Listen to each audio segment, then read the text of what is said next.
Mga ka-e-bike, repair tayo dito sa bahay. Meron nag-walk-in. So sila ma'am is taga Armel 7 lang pala.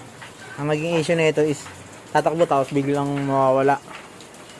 So pan-checking natin is controller yung sira. Papalitan natin ngayon.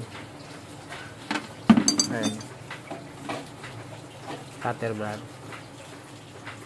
Box naman yung battery. So yung bali binabaklas na ni Jerwin yung controller.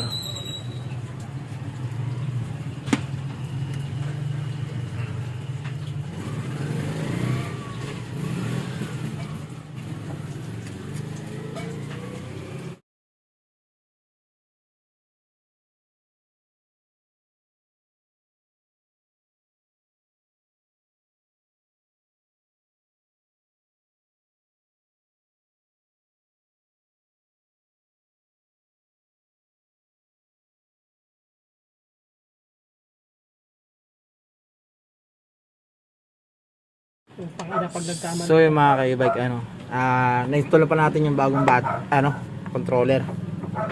So yan, tetestingin natin siya ngayon.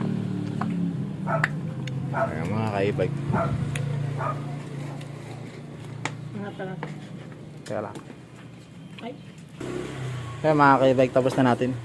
Bali ang nilagay pala natin is O-bike na controller yan. 500 watts. So tetestingin na ni Jerwin.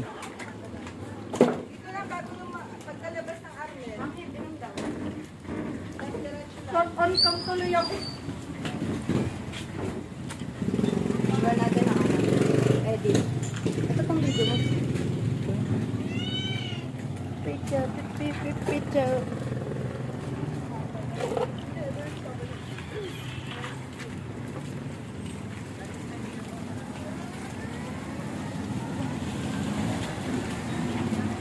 Mga ka-e-bike, ang customer naman na magte-test drive.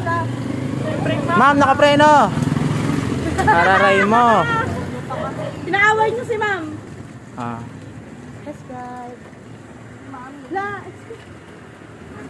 Ano? Loko. Nagugulat siya. Apo.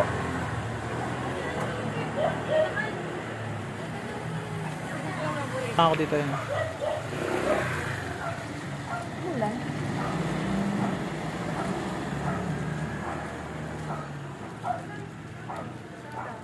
Ano ma'am, okay na?